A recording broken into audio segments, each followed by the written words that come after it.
ना ही measuring cup ना ही cream और बिना मैदा के आज हम बनाएंगे ये टेस्टी सा केक, जिसे बनाने में ज़्यादा टाइम भी नहीं लगेगा और घर के सामान से बगैर ओवन के इसे हम बहुत ही आसानी से बना सकते हैं। खाने में बहुत ही सॉफ्ट, चॉकलेटी और कोई भी बिगनर जिसे बेकिंग नॉलेज नहीं है वो भी इसे बहुत ही आसानी से बना लेगा।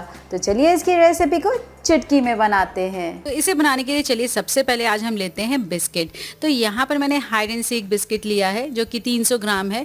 आप यहाँ पर ओरियो बिस्किट भी ले सकते हैं या जो चॉकलेट वाली गुड डे बिस्किट आती है ना, उसका भी इस्तेमाल कर सकते हैं। तो यहाँ पे आप चॉकलेटी बिस्किट कोई भी ले सकते हैं और इस बिस्किट से जो केक बनेगा ना, बहुत ही टेस्टी बनेगा। तो वीडियो को आप पूरा देखिए कैसे ये बन रहा है, कैसे हम चॉकलेट सॉस बनाएंगे। बहुत ही अमेजिंग सी रेसिपी है। तो चलिए अभी हमें इसका पाउडर बनाना है। तो सभी बिस्किट को हम डालते हैं जार में। तो एक साथ हम सारा बिस्किट नहीं डाल रहे हैं क्योंकि जार छोटा है। तो अभी मैंने थोड़ा ही बिस्किट इसमें ऐड किया है और अब इसमें हमें कुछ भी पानी और दूध ऐड नहीं करना है। इसी तरीके से हम ग्राइंड करके इसका पाउडर बना लेंगे।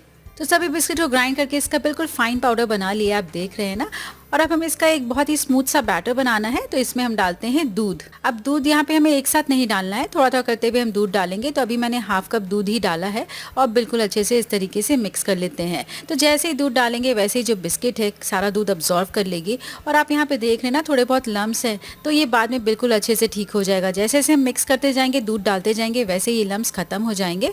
और फिर से हम थोड़ा सा दूध डालते हैं और इसे बिल्कुल अच्छे से मिक्स करेंगे। और यहाँ पर चीनी वगैरह कुछ भी ऐड नहीं करना है क्योंकि ऑलरेडी जो बिस्किट है ना काफी मीठी है। लेकिन अगर आप ज्यादा मीठा खाना पसंद करते हैं तो 2 से 3 चम्मच यहाँ पे पिसी हुई चीनी ऐड कर सकते हैं। अब यहाँ पे मिक्स करते हुए बैटर तो बन गया है, लेकिन थोड़े बहुत लम्स दिख रहे हैं। तो इस टाइम मैं विस्क का इस्तेमाल कर रही हूँ, जिससे कि जो थोड़ी बहुत गुठलियां हैं वो भी खत्म हो जाएंगी। तो मिक्स करते हुए आप देख रहे हैं ना, बैटर कितना अच्छा लग रहा है और लग ही नहीं रहा कि बिस्किट से इतना अच्छा सा बैटर बन के रेडी हुआ है। बिल्कुल जो हम मैदा से बनाते हैं ना, देखने में बिल्कुल वैसा ही लग रहा है और टेस्ट में ये केक बहुत ही अमेजिंग बनेगा। कोई भी नहीं जान पाएगा कि ये बिस्किट से बना है। तो इस तरीके से यहाँ पे स्मूथ सा बैटर बन के रेडी हो गया है। और ये जो कंसिस्टेंसी आप देख रहे हैं, इसी तरीके से थोड़ी सी पतली होनी चाहिए।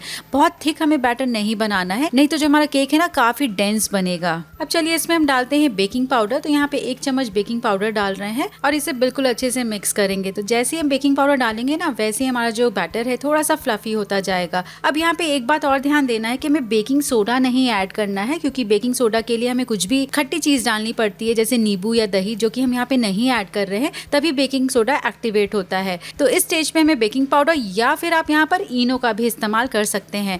तो अगर आप इनो का इस्तेमाल कर रहे हैं तो यहाँ पे इनो भी 1 चम्मच ही हमें ऐड करना है। तो ये हमारा बैटर रेडी हो गया है और चलिए इसे बेक करने के लिए लेते हैं बेकिंग डिश। तो यहाँ पे मैंने ये स्क्वायर डिश लिया है जो कि माइक्रो प्रूफ है और इसे हम ऑयल से अच्छे से ग्रीस कर लेते हैं। ऑयल से ग्रीस करने के बाद इस तरीके से हम बेकिंग पेपर लगा देते हैं। तो स्क्वायर डिश में अक्सर बेकिंग पेपर लगाना थोड़ा सा डिफिकल्ट होता है। तो इस तरीके से हम जैसा वीडियो में दिख रहा है वैसे ही हम बेकिंग पेपर लगाएंगे तो काफी आसान हो जाएगा। और बेस में ऑयल लगाने से बेकिंग पेपर बहुत अच्छे से स्टिक हो जाता है। तो कितने लोगों को ये बेकिंग पेपर लगाने वाली टेक्निक नहीं पता थी और उनके लिए काफ़ी हेल्पफुल है, तो मुझे कमेंट करके ज़रूर बताइए। और बेकिंग पेपर लगाने के बाद अब इसमें हम डालते हैं बैटर। ये देखिए कितना स्मूथ शाइनी सा चॉकलेट बैटर दिख रहा है ना।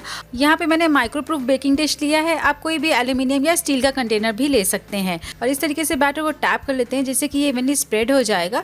और चलिए आज इसे हम बेक करेंगे पैन में। तो यहाँ पे मैंने पैन को पहले ही रख दिया था गर्म करने और बहुत ही अच्छे से ये हीट हो गया है। ध्यान रखिए हमें ठंडे पैन में बेकिंग नहीं करनी है। ये अच्छे से गर्म हो गया है। बीच में मैंने एक रैक रखा है क्योंकि डायरेक्ट बेकिंग डिश को हम नमक के ऊपर नहीं रखते हैं, नहीं तो केक नीचे से जल जाता है। और रैक के ऊपर हम इस तरीके से बहुत ही केयरफुली बेकिंग डिश को रखते हैं और इसे कवर करके लो फ्लेम पर रखकर लगभग 35 to 40 मिनट्स तक के लिए बेक करेंगे। और अगर आप इसे ओवन में बेक कर रहे हैं तो 180 डिग्री पर रखकर 35 to 40 मिनट्स तक के लिए बेक कर सकते हैं। केक को बेक होते हुए 40 मिनट्स हो गया है और ये देखिए कितने अच्छे से फूल गया है। बहुत ही अच्छा कलर आया है। अभी बहुत गर्म है तो इसे हम 10 मिनट बाद पैन से बाहर निकालते हैं जब ये थोड़ा सा ठंडा हो जाएगा। और इस तरीके से बिल्कुल जेंटली लिफ्ट करके इसे हम पैन से बाहर निकालेंगे और पूरी तरीके से ठंडा होने के लिए रख देंगे। तो जब तक केक ठंडा हो रहा है तब तक चलिए हम बढ़िया सा कॉफ़ी सिरप बना लेते हैं। तो यहाँ पे हम डालते हैं बोल में 2 चम्मच कॉफ़ी और साथ ही में इसमें हम 2 से 3 टेबलस्पून चीनी डाल देंगे। और फिर इसमें हम डालते हैं गर्म पानी। तो लगभग हाफ कप पानी डाल रहे हैं और तीनों को बिल्कुल अच्छे से मिक्स कर लेंगे। गर्म पानी से चीनी और कॉफ़ी बिल्कुल अच्छे से घुल जाएगी। तो ध्यान रखिए यहाँ पे गर्म पानी का ही इस्तेमाल करना है। तो ये हमारा बिल्कुल बढ़िया सा कॉफ़ी सिरप बन के रेडी हो गया है, जिससे हम केक के ऊपर डालेंगे ना तो केक काफ़ी सॉफ्ट और मॉइस्ट बनेगा। और चलिए अब हम बिल्कुल घर के सामान से बहुत ही टेस्टी चॉकलेट सॉस भी बनाएंगे, जिसे कि बनाने में बिल्कुल भी मेहनत नहीं है। तो इसके लिए यहाँ पे मैंने लिया है सॉस पैन और इसमें हम डालते हैं पिसी हुई चीनी और साथ में यहाँ पे हम कोको पाउडर भी डाल देंगे और फिर इसमें हम डालते हैं थोड़ा सा कॉर्नफ्लावर जिससे कि सॉस में अच्छी सी थिकनेस आएगी। और अब इसमें हम डालते हैं दूध। अभी मैंने हाफ कप के लगभग ही दूध ऐड किया है और फिर इसमें हम डालते हैं थोड़ा सा बटर जिससे कि जो सॉस है ना काफ़ी शाइनी और टेस्टी सी बनेगी। और सभी को अभी यहाँ पे अच्छे से मिक्स कर लेते हैं। अभी हमें कुक नहीं करना है, बिल्कुल अच्छे से इस स्टेज पर हम इसे मिक्स कर लेंगे और इस तरीके से थोड़ा सा मिक्स करने के बाद अब चलिए इसे हम कुक करते हैं। तो बिल्कुल लो फ्लेम पर रखकर कंटिन्यूअस चलाते हुए इसे हमें कुक करना है। हमें इसे चलाना बंद नहीं करना है, नहीं तो गुठलियां पड़ जाएंगी। तो इस समय चलाते हुए आप देख रहे हैं जो मिक्सचर में काफी गुठलियां दिख रही हैं, लेकिन जैसे जैसे आप कुक करते जाएंगे जो चीनी है वो मेल्ट होती जाएगी, बटर भी अच्छे से मेल्ट हो जाएगा और बिल्कुल स्मूथ शाइनी सा चॉकलेट सॉस बनके रेडी होगा। बाजार में जो चॉकलेट सॉस बिकता है ना उससे कहीं ज्यादा इसका अच्छा टेस्ट रहेगा। अगर आप इस सॉस की शेल्फ लाइफ बढ़ाना चाहते हैं तो दूध की जगह यहाँ पे पानी का इस्तेमाल कीजिए, तो सॉस लंबे समय तक चलती है। इससे पहले मैंने घर के सामान से बहुत ही टेस्टी कॉफी चॉकलेट ब्राउनी भी बनाया था जिसे आप लोगों ने बहुत पसंद किया। जिन्होंने नहीं देखा है डिस्क्रिप्शन बॉक्स में मैं लिंक दे रही हूँ, वहाँ पे क्लिक करके इसे जरूर देखिए। और कहीं जाइएगा नहीं, आगे बहुत ही मस्त सा डेकोरेशन करेंगे जो कि बहुत ही सिंपल तरीके से होगा लेकिन देखने में काफी सुंदर लगेगा। तो यहाँ पे कुक करते हुए आप देख रहे हैं सॉस थोड़ी सी थिक हो गई है। अगर इसी स्टेज पे हम इसे छोड़ देंगे ना तो ये बहुत ज़्यादा थिक हो जाएगी ठंडे होने पर, इसलिए इसमें हम थोड़ा सा दूध और ऐड करते हैं और इसे फिर से 2 मिनट के लिए कुक कर लेते हैं। तो इस सॉस को पकाने में ज़्यादा टाइम नहीं लगता है, मिनटों में ये बन के रेडी हो जाती है और बाजार से कहीं ज़्यादा टेस्टी बनती है। तो चलिए अब इसे हम और कुक नहीं करेंगे, हम फ्लेम को बंद करते हैं और इसे रखते हैं काउंटर टॉप पे। और अब इस सॉस में हम डालते हैं चॉकलेट जिससे कि ये बहुत ही रिच, क्रीमी और टेस्टी सी बनेगी। तो यहाँ पे मैंने अमूल का शुगर फ्री डार्क चॉकलेट लिया है जो कि मार्केट में बहुत ही आसानी से मिल जाता है और मेरे पास रखा हुआ था।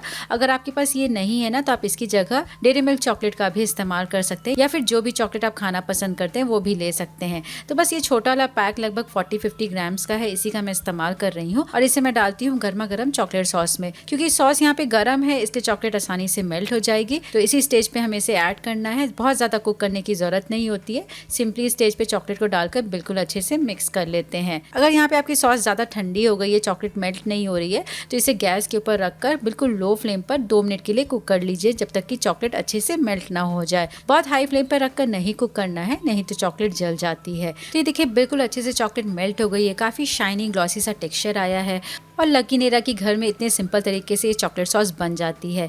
इस सॉस को आप चाहें तो ग्लास जार में भर के 10 से 15 दिन तक फ्रिज में स्टोर करके रख सकते हैं और इसका इस्तेमाल आप चाहें तो आइसक्रीम के ऊपर या फिर डेजर्ट बनाने में कर सकते हैं। तो सारी प्रिपरेशन हो गई है और चलिए अब हम लेते हैं केक। तो केक को मैंने यहाँ पे 1 घंटे फ्रिज में रख दिया था ताकि ये जल्दी से सेट हो जाए। तो इसके ऊपर मैंने क्लिंग रैप लगा दिया था, इसे हटा देते हैं और अब इस केक को हम बेकिंग पेपर से भी बाहर निकालते हैं। यहाँ पर मैं आपको एक इम्पॉर्टेंट टिप दे रही हूँ कि केक को फ्रिज में ज्यादा देर सेट होने नहीं रखना है, क्योंकि हाइड एंड सीक बिस्किट में जो चोको चिप्स होती है ना उसकी वजह से ये काफी हार्ड हो जाएगा। तो या तो फिर आप इसे रूम टेम्परेचर पे ही पूरी तरीके से ठंडा होने रख दीजिए या फिर इसे अगर आप फ्रिज में रख रहे हैं तो आधे घंटे से ज्यादा नहीं रखिए। तो इस तरीके से बेकिंग पेपर हटाने के बाद अब हम केक को सेम पैन में रखते हैं और ऊपर से हम पोर करते हैं कॉफी वाला सिरप, जिससे कि केक जो है हमारा काफी सॉफ्ट और मॉइस्ट हो जाएगा। यहाँ पे लगभग मैंने 1 कप कॉफी सिरप ऊपर से पोर कर दिया है और बिल्कुल अच्छे से ये देखिए केक सोक कर ले रहा है। इसका मतलब है कि केक जो है काफी सॉफ्ट बना है और अब हम इसे चॉकलेट सॉस से कवर कर देते हैं। तो इस तरीके से जो बना हुआ चॉकलेट सॉस है इसे पूरा ऊपर की तरफ से पोर कर देंगे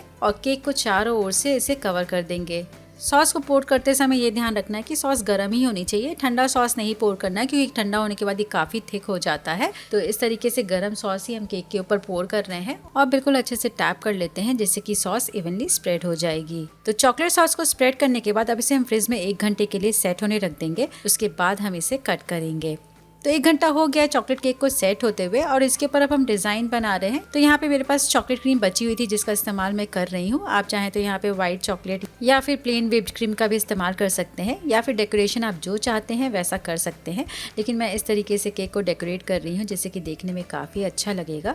तो यहाँ पर मैंने चॉकलेट क्रीम से लाइन बना लिया है और अब हम लेते हैं टूथपिक और इस तरीके से डिज़ाइन बनाएंगे जिससे कि केक देखने में काफ़ी सुंदर लग रहा है। बहुत ही सिंपल सी टेक्निक है, इसी तरीके से डिज़ाइन बनाना है, लेकिन देखने में ये बहुत ही खूबसूरत लगती है। तो बस यहाँ पे केक को बिल्कुल अच्छे से डेकोरेट कर दिया है। आप इसी तरीके से सर्व कर सकते हैं और चलिए अब इसे हम कट करके भी देख लेते हैं।